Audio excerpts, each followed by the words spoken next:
Tiki Prosthetics.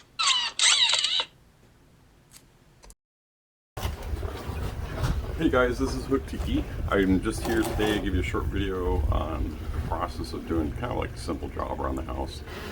So today I'm going to be spreading some bug deterrent in the yard, but if you see my thing here, the handle's on the right side, the right hand, but how the hell am I going to hold this thing? I can do it like this. I'm like, oh, okay. But then I'm like, I have to pull this trigger to get the little opening to open. So I'm like, I could tape it, but I'm like, no, you don't want to do that. So here's another reason to wear your arm. I have a, my arm is made by Total Control. It is a Espire Pro arm and elbow, and it has a co-op wrist rotator in it. Sorry, I got my cat in here.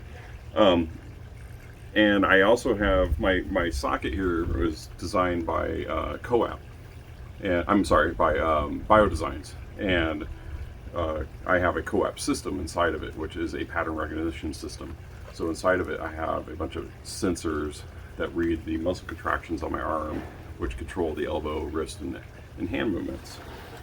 And so, and then my harness here, if you're interested, is of my own design, and I do sell them. And you can get a hold of me in the link below if you're interested, and I'll show you how that goes on. And it's kind of a unisex type harness, and it's just based on your measurements, and it's really comfortable. It's better than anything I'm sorry to all my prosthetists, but it's better than anything that they've designed yet. And I find it real easy to put on and more comfortable to wear throughout the day. So anyway, there's my plug. But so what I do is I start with the arm.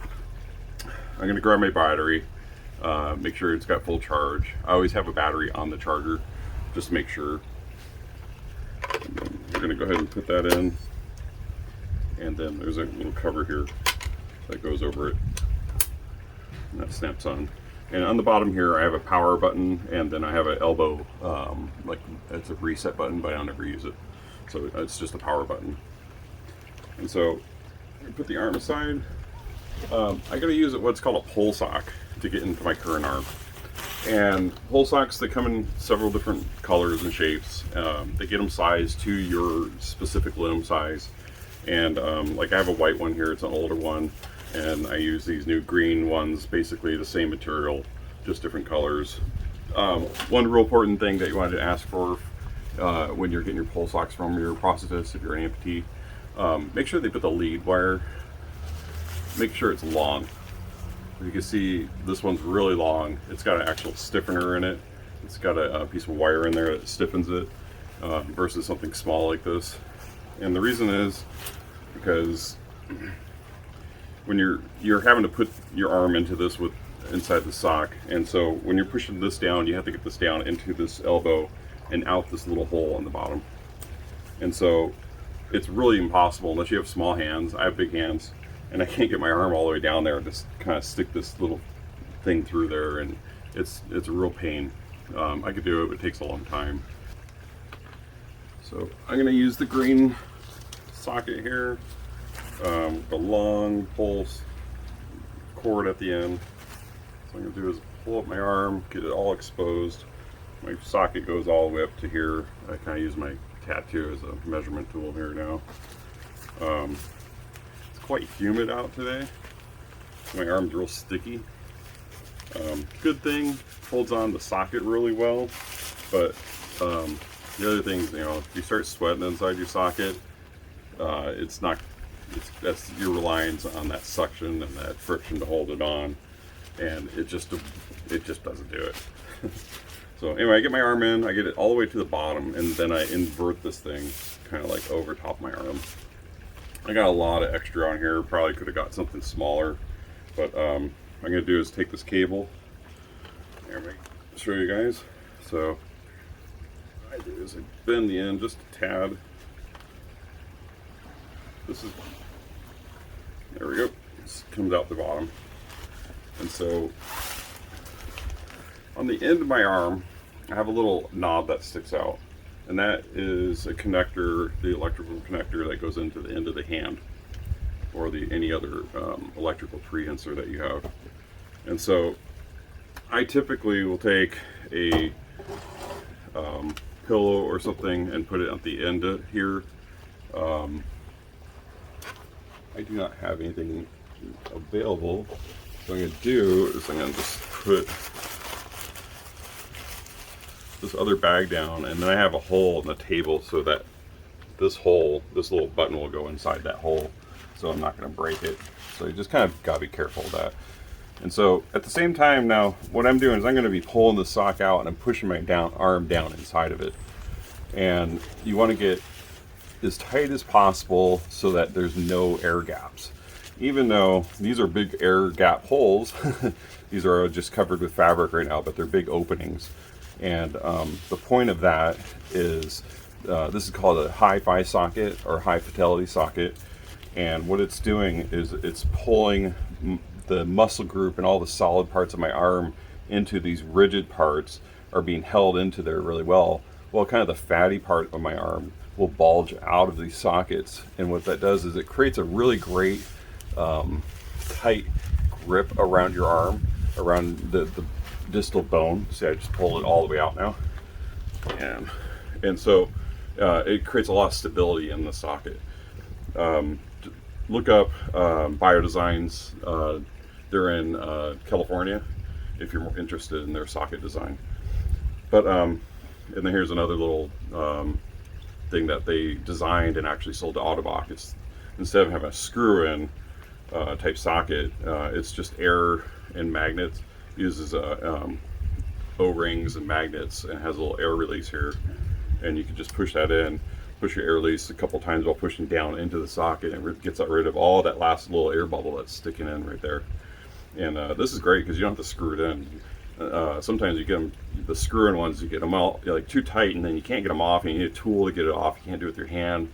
And so when Randy at Biodesigns came out with this, it was a really big improvement. So anyway, now my arm is on. It's being held there with, again, friction, and it's being compressed around there. So I can kind of relax my arm. It's not going to fall off. But it's not completely stable. So if I were to put any weight at the end, it would start to fall off. Even if, when I add my hand here, I think this is like about 1.5 pounds or something like that. It adds too much weight, and the arm will start to slip off and eventually fall off altogether. So we do need to do harnessing. Every prosthetic needs harnessing, unless you're a below elbow, and you can get away with something that just fits tight on your wrist there. So anyway, now I'm going to get to my harness. So this is my harness of my design. I try to make it unisex, being that it's adjustable depending on how I make it. This is just the first rendition of it. I can make them wider and everything, but this is how it attaches. It has a harness cord. It's Delron fabric that's underneath, like a soft fabric that is good for Velcro. And so that is your only adjustment point here. On the back, it's adjusted, and it's actually just hooked on there solid. And all this is spandex lycra with Velcro sewed onto it. And so what this does is this goes over your shoulder, and this comes around your back. And now this is going to go underneath your entire sidebar. And if you look around my back, you can see it wraps around my back nice and evenly, and it stays flat along the whole back. And so I have this little end right here, and I put it through this D-ring and Velcro right there. And that's not really the holding point. That's just kind of leaving it free. So now I can open up this hand to reach around the back here, and have another strap that's this equal width, goes around the back, and I Velcro that together. And so what that's done now is it's distributed the weight of the bearing weight of the arm across the entire rib cage and around the back. And so now instead of, typically an arm will have a strap that just goes around one side, and all the weight is on its ribs, and it starts to hurt after a while. And so I try to distribute that, make a better material that's not rigid. It can flex with you. It goes under everything. For women, you can actually remove this now. I notice I don't really need it. and this could be tucked away, and you could still, you know, where you can make this larger to cover over the bra, like kind of a sports bra, or underneath your entire bra and chest section, and wear it around your lower rib cage for that support as well. And then maybe when you need it to, you could put the strap on if you're lifting something heavier, to where it feels like something might be sliding around. So anyway, that's my design. Look me up on hooktiki.com if you're interested. I sell to private, anyone, other prosthetists that are out there, or any doctors or anybody who wants to order it. So thank you. So anyway, I'm gonna get back to the arm. I'm gonna be using a Tasca hand. It's a pretty cool hand. It's waterproof. It's really durable. It's really strong. So I use that one when I'm in public. So you twist the hand on, and basically it has a rotator on there that will interlock into that grip, and it has a little pin section in the middle. That's what the power section is. So it's really easy to put on. It takes about a quarter twist and it gets on. And so now I'm going to do is I'm going to go around, reach around the back, and power everything on. There we go. Let's see. So how the co-op system works is it remembers your muscle patterns that you used and had programmed into the software. And so depending on when you put your arm on, and if the electrodes line up in the exact same muscle positions, I mean within, I guess within like maybe a centimeter or less, you'll usually get really good control as soon as you put the arm on. I do like this socket from Biodesigns, because the electrodes inside of here are lined up, and they pretty much go, and my muscles stick out the same position every time, so it lines up nice and evenly and straight each time, where I don't have to go and reprogram the hand every time. So I will mimic some of my hand features.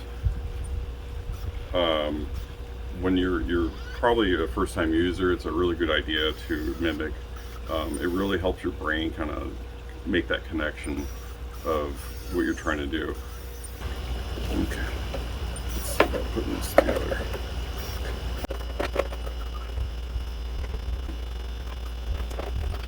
Anyway, I got a pretty good grip on this thing now. I'm going to go ahead and fill it, and we will be right back.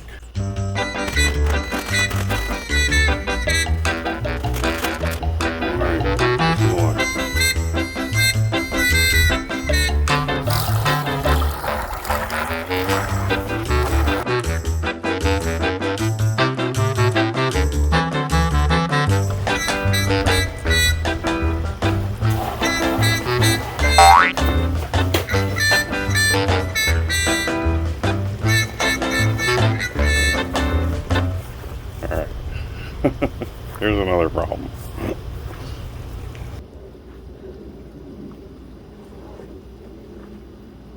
As you can see on the video, I fixed my problem with the perspiration issue. What I did is I got down into my socket really tight. I could push down as tight as I can. And then I took this shoulder strap, and I realized it still just wasn't tight enough.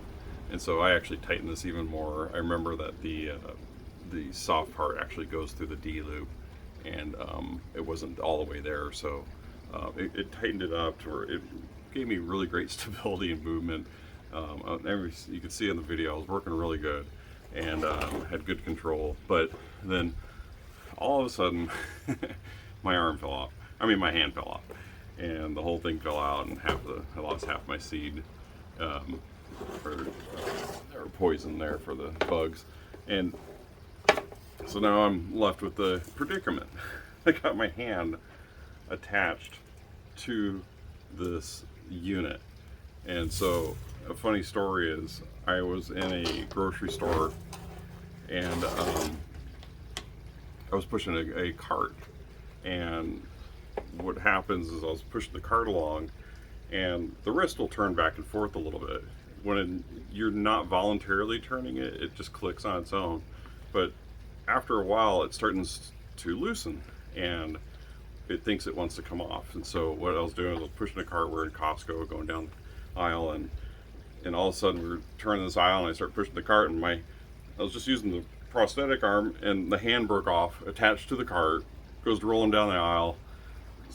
Some lady went by some lady and lady's like, "Oh my God," and I'm just laughing and my wife's laughing. And then I realized, I go, how the heck am I getting my hand off of this, you know, this handle? I had to actually take my arm off and screw these parts together, because this hand does not have independent power to where I can just push a button and it's going to open. I now need to reattach my arm to the prosthetic.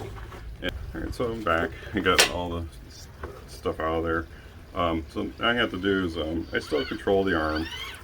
I just got to align that pin back up on there and push it together, and we'll twist the whole thing just like we used to. There we go. And got to let go. So not too big of an issue. Just depends on what kind of situation you're put into. Hey guys, thanks for watching my video, and I hope that you found it a little bit educational and a little entertaining. I'm here to answer any questions that you might have about prosthetics, if you're new to it or just curious. And if you'd like to see me try to do other things with my prosthetic, around the house type of activities, or out and about, shoot it in the comments and I'll see what I can do. I'll make another video. In the meantime, subscribe and give me a thumbs up, and I will do the same for you. Mahalo. Take care.